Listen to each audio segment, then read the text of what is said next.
ಈಗ ಈ ಕಲಾ ಮಾಧ್ಯಮದವರೆಲ್ಲ ಸೇರಿಕೊಂಡು ಮಕ್ಕಳಿಗೆ ಬಲೂನ್ ಮಾಸ್ಕ್ ಮಾಡಿಸ್ತಾರಂತೆ. ಅದೇನು ಮಾಡ್ತಾರೆ ಅಂತ ನಾವು ನೋಡೋಣ.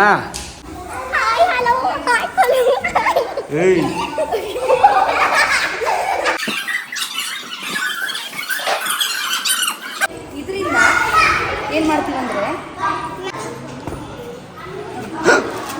ಇದು ಕ್ರಿಯೇಟ್ ಆಗುತ್ತೆ. ಈ ಬಲೂನಿಂದ ಫೈನಲ್ ಆಗಿ ಈ ಥರ ಆಗುತ್ತೆ. ಎಕ್ಸಾಂಪಲ್ ಮತ್ತೆ ನೋಡಿ, ಇದು ನಮ್ಮ ಹಳೆ ವಿದ್ಯಾರ್ಥಿಗಳು ಮಾಡಿರೋದು. ಇದು ಇವೆಲ್ಲ ಬಲೂನ್ ಮಾಸ್ಕ್ಗಳು. ಮನೇಲಿ ಆದರೂ ಇಟ್ಕೋಬಹುದು ಅಥವಾ ಥಿಯೇಟ್ರಿಕಲ್ ಏನಾದರೂ ಬಳಸ್ಬೋದು. ಹಿಂಗೆಲ್ಲ ಆಗುತ್ತೆ. ಬರೀ ಒಂದು ಬಲೂನ್ ಇದ್ರೆ ಸಾಕು. ಎಲ್ಲ ಫಸ್ಟ್ ರೂಲ್ಸ್ ಹೇಳ್ತೀನಿ. ಈ ಬಲೂನ್ ಇದೆ ಅಲ್ವಾ, ಫಸ್ಟು ಈ ಬಲೂನ್ನ ಊದಬೇಕು. ನಿಮ್ಗೆ ಯಾವ ಸೈಜ್ ಬೇಕು ಅಥವಾ ಇದು ಫೈನಲ್ ಏನು ಸೈಜ್ ಆಗುತ್ತಲ್ಲ ಅಷ್ಟು ಊದಬೇಕು.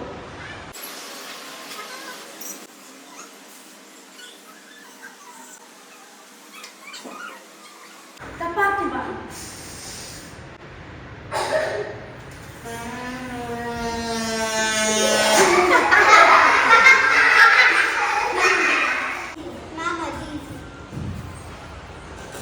ಈಸಿ ಇರುವ ವಿಷಯವನ್ನು ಹೇಗೆ ಕಾಂಪ್ಲಿಕೇಟ್ ಮಾಡ್ಕೊಂಡು ಮಾಡಬೇಕು ಅನ್ನೋದಕ್ಕೆ ಇಲ್ಲಿ ನಿಂತಿದ್ದಾರಲ್ಲ ಎದುರುಗಡೆ ಇವ್ರು ನೋಡ್ಬೇಕು ನೀವು ಒಂದ್ಸಲ.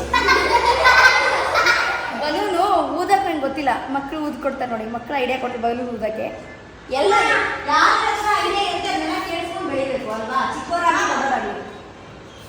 ಒಂದು ಪ್ರೆಷರ್ ಹಾಕಿ ಮ್ಯಾಮ್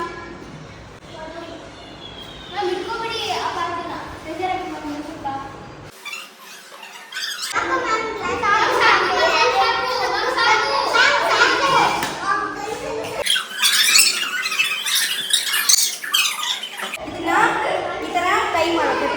ಗಂಟು ಹಾಕ್ಬೇಕು.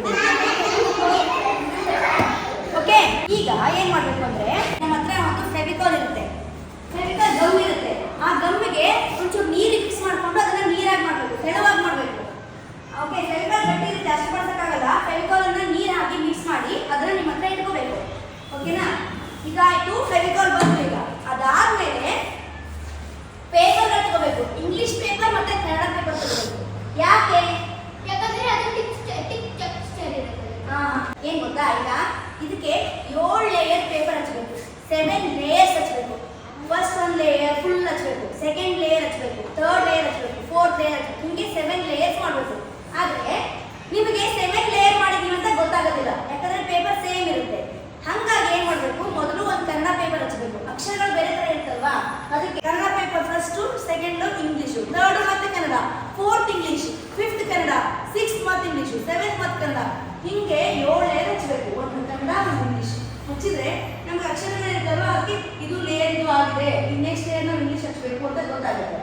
ಸೊ 7 ಲೇಯರ್ ಹಚ್ಚಬೇಕು. ಆ ಥರ ಪೇಪರು ಹಚ್ಚಿದ ಮೇಲೆ ಇದನ್ನ ತೂಗಾಕಬೇಕು. ಒಂದು ಇದಕ್ಕೆ ಮೇಲೆ ತೂಗಾಕಬೇಕು. ಇದು ಒಂದು ದಿನ ಬೇಕು. ರಾತ್ರಿ ಇವತ್ತು ಮಾಡಿದ್ರೆ ನಾವು ನಾಳೆ ಬೆಳಗ್ಗೆ ಒಣಗುತ್ತೆ. ಒಣಗಬೇಕು, ಒನ್ ಡೇ ಒಣಗಬೇಕು. ಒಣಗಿದ ಮೇಲೆ ಮತ್ತೆ ಇದಕ್ಕೆ ಬಟ್ಟೆ ಹಚ್ಚಬೇಕು. ಕೋರಾ ಬಟ್ಟೆ ಅಂತ ಸಿಗುತ್ತೆ ಅಂಗಡಿಲಿ. ಆ ಕೋರಾ ಬಟ್ಟೆ ತಗೊಂಡು ಕೋರಾ ಬಟ್ಟೆ ಹಚ್ಚಬೇಕು. ಇದ್ರ ಮೇಲೆ ಪೇಪರ್ನ ಈ ತರ ಚಿಕ್ಕ ಚಿಕ್ಕ ಪೀಸ್ ಆಗಿ ಮಾಡ್ಕೋಬೇಕು. ಪೇಪರು ಈ ತರ ಚಿಕ್ಕ ಚಿಕ್ಕ ಪೀಸ್ ಇರಬೇಕು. ಆವಾಗ ನೀವು ಅಂಟಿಸಿದ್ರು ಕೂಡ ಬಬಲ್ಸ್ ಬರಲ್ಲ. ಇಲ್ಲಿ ಪೇಪರ್ ಫೋಲ್ಡ್ ಆಗಬಾರ್ದು, ಬಬಲ್ಸ್ ಆಗಬಾರ್ದು. ನಿಮ್ಮ ಮಾಸ್ಕ್ ತುಂಬಾ ಚೆನ್ನಾಗಿ ಬರಬೇಕು ಅಂತಂದ್ರೆ ಏನ್ ರೂಲ್ಸ್ ಅಂದ್ರೆ, ಈ ಪೇಪರ್ನ ಯಾವತ್ತೂ ಹಿಂಗೆ ನೀಟಾಗಿ ಹಚ್ಚಬೇಕು, ಫೋಲ್ಡ್ ಆಗಬಾರ್ದು. ಅದೇ ರೂಲ್ಸ್. ಇದಕ್ಕೆ ತುಂಬಾ ಪೇಷನ್ಸ್ ಬೇಕು. ನೀವು ಅರ್ಜೆಂಟಲ್ಲಿ ಮಾಡ್ತೀನಿ, ಸೋಂಬೇರಿಯಾಗಿ ಮಾಡ್ತೀನಿ ಅಂದ್ರೆ ಇದು ಆಗೋದೇ ಇಲ್ಲ. ತುಂಬಾ ತಾಳ್ಮೆ ಬೇಕು, ಪೇಷನ್ಸ್ ಬೇಕು, ಕಾನ್ಸಂಟ್ರೇಷನ್ ಬೇಕು, ಅಂದ್ರೆ ಮಾತ್ರ ಇದು ಮಾಡೋಕ್ಕಾಗುತ್ತೆ. ಸೊ ಇದು ಮಾಡ್ತಿರೋದು ನಮಗೆ ಪೇಷನ್ಸ್, ಕಾನ್ಸಂಟ್ರೇಷನ್, ನಿಮ್ಮ ತಾಳ್ಮೆ ಇಷ್ಟಿಂದಾನೆ ಇದರಿಂದ ನಿಮ್ಗೆ ಗೊತ್ತಾಗುತ್ತೆ ಯಾರು ಚೆನ್ನಾಗಿ ಮಾಡ್ತಾರೆ ನೋಡಿ. ಹತ್ರ ಬನ್ನಿ. ಈಗ ಗಮ್ ಹಚ್ಬೇಕಾದ್ರೆ ಇಕ್ವಿಪ್ಮೆಂಟ್ ಟೀಮ್ ಮಾಡಿದ್ದೀನಿ. ಯಾರು ಗೊತ್ತಾ, ಈ ಬಲೂನ್ ಇಟ್ಕೊಂಡು ಕೂತ್ಕೋಬೇಕು. ಒಬ್ರು ಗಮ್ಮನ್ನ ಪೇಪರ್ ಗಂಟಿಸಿ ಕೊಡ್ಬೇಕು, ಇನ್ನೊಬ್ರು ಅದ್ರ ಮೇಲೆ ಅಪ್ಲೈ ಮಾಡಬೇಕು. ಪೇಪರ್ ಹಚ್ಬೇಕಾದ್ರೆ ಇನ್ನೊಂದು ಹಚ್ಚಿದೀರ ಅನ್ಕೊಳ್ಳಿ, ಆಮೇಲೆ ಇನ್ನೊಂದು ಇಲ್ಲಿ ಹಚ್ಚೋದಲ್ಲ, ಇದ್ರ ಮೇಲೆ ಹಚ್ಬೇಕು. ಇದ್ರ ಮೇಲೆ ಹಚ್ಬೇಕು. ಯಾಕಂದ್ರೆ ಒಂಚೂರು ಸ್ಪೇಸ್ ಉಳಿಬಾರ್ದು, ಗ್ಯಾಪ್ ಸಿಗಬಾರ್ದು. ಅದಕ್ಕೆ ಈ ಪೇಪರ್ ಮೇಲೆ ಒಂಚೂರು ಅರ್ಧ ಇಂಚು ಬಿಟ್ಬಿಟ್ಟು ಹಿಂಗೆ ಹಚ್ಚಿದ್ರೆ ಎಲ್ಲ ಕಂಪ್ಲೀಟ್ ಆಗಿ ಕ್ಲೋಸ್ ಆಗುತ್ತೆ. ಓಕೆನಾ? ಇಷ್ಟು ಹಚ್ಬೇಕು. ಸೊ ಈಗ ನಾನು ಇಂಗ್ಲೀಷ್ ಪೇಪರ್ನ ಕಟ್ ಮಾಡಿಟ್ಟಿದ್ದೀನಿ. ನಿಮ್ಗೆ ಎಲ್ರಿಗೂ ಗಮ್ ಕೊಡ್ತೀನಿ, ಪೇಪರ್ ಕೊಡ್ತೀನಿ. ಫಸ್ಟ್ ಲೇಯರ್ ಇಂಗ್ಲೀಷ್ ಹಚ್ತಾ ಇರಿ. ಕನ್ನಡ ಪೇಪರ್ ಕಟ್ ಮಾಡಿ ಕೊಡ್ತೀನಿ ನೆಕ್ಸ್ಟ್. ಓಕೆನಾ?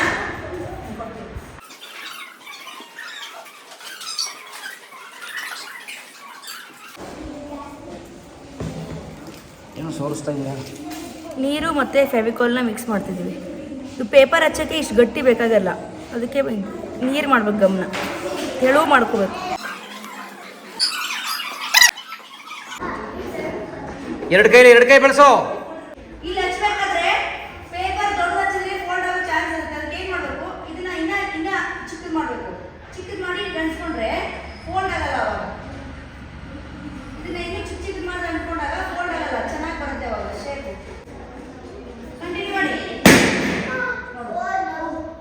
ಜಾಸ್ತಿ ಭಾರ ಹಾಕಿದ್ರೆ ಹೊಡೆದೋಗುತ್ತೆ ಅಂತ ಅವ್ರು ತೋರಿಸಿದ್ದು. ಗೊತ್ತಾಯ್ತಾ? ನೀವು ಗಮ್ಮಚ್ಚು ಬರ್ದಲ್ಲಿ ಜಾಸ್ತಿ ಭಾರ ಹಾಕಿದ್ರೆ ಟಪ್ ಬಂದ್ರೆ, ನೀವು 5 ಲೇಯರ್ಸ್ ಮಾಡಿ ಟಪ್ ಬಂದ್ರೆ ಏನು ಉಪಯೋಗ ಇಲ್ಲ.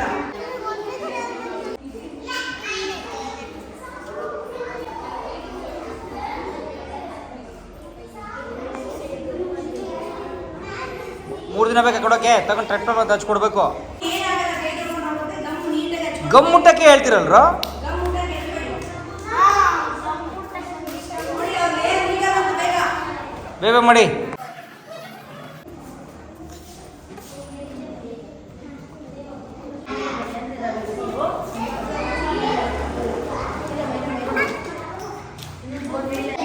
ಓಕೆ, ನಮ್ಮ ಮಕ್ಕಳೆಲ್ಲ 2:15 ಆಯಿತು, ಇನ್ನೂ ಮಾಡ್ತಾನೆ ಇದ್ದಾರೆ. ಮುಗಿಸ್ಬಿಟ್ಟು ಊಟಕ್ಕೆ ಹೋಗ್ತಾರಂತೆ. 7 ಲೇಯರು. ಎಷ್ಟು ಲೇಯರ್ ಆಯಿತು ನಿಮ್ಮದು? 6 ಲೇಯರ್. ನಿಮ್ದು ಎಷ್ಟು ಲೇಯರ್ ಆಯಿತು? ಎಷ್ಟು ಲೇಯರ್ಪ್ಪ? ಓಕೆ, ನಿಮ್ದು ಎಷ್ಟು ಲೇಯರ್ ಆಯಿತು? ಏ, ಯಾವಾಗ ತಾರೆ 6 ಅಂತಿದ್ದೆ? ಆಯ್ತಾ? ಓಕೆ. ನಿಮ್ದು ಎಷ್ಟು ಲೇಯರ್ ಆಯಿತು?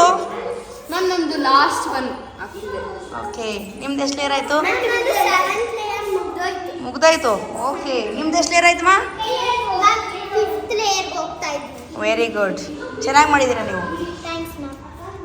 ಸೊ 2:15ಗೆ ಮುಗಿಸ್ತಾರೆ 7 ಲೇಯರ್ ಹಾಕಿ. ಮತ್ತೆ ಇದಾದ್ಮೇಲೆ ಕೋರ ಬಟ್ಟೆ, ಅದು ನಾಳೆ. ಏನಾಯ್ತು? ಅದು ಮೇಲ್ಗಡೆ ಟೈಮ್ ಮಾಡಿರ್ತೀವಲ್ಲ, ಅದು ಗಾಳಿ. ಅಯ್ಯೋ, ಇವ್ರ ಬಲೂನ್ ಹೊಡೆದೋಯ್ತು ನೋಡಿ. ಸೂಕ್ಷ್ಮವಾಗಿ ಮಾಡಲಿಲ್ಲ ಅಂತಂದರೆ ಹೊಡೆದೋಗುತ್ತೆ. ಇಲ್ಲಿ ನೋಡಿ, ಇವ್ರ ಬಲೂನ್ ಹೆಂಗಾಗಿದೆ ತೋರಿಸು. ಆರೆ ನಿನ್ನ ಬಲೂನು. ಇವ್ರದ್ದು ನೋಡಿ, ಇವ್ರು ನೋಡಿ, ಆ ಕಡೆ ತೋರಿಸು. ಸೊಟ್ಟೆ ಪುಟ್ಟ ಆಗಿದೆ, ತೋರಿಸು. ಸೊಟ್ಟೆ ಪುಟ್ಟ ಆಗಿದೆ. ಇದಕ್ಕೆ ಇದು ರೋಗ ಬಂದಿರೋ ಮಾಸ್ಕ್ ಇದೆ. ಇದು ಪರವಾಗಿಲ್ಲ, ಚೆನ್ನಾಗಿದೆ. ಇಲ್ಲಿ 3 ತಯಾರಾಗಿದ್ದಾವೆ.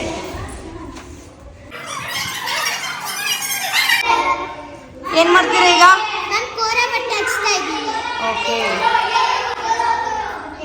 ಆರೆ ಏನು ಮಾಡ್ತಿದ್ಯಾ? ನಾನು ಬಟ್ಟೆ ಕಟ್ ಮಾಡ್ತೀನಿ. ಯಾಕೆ?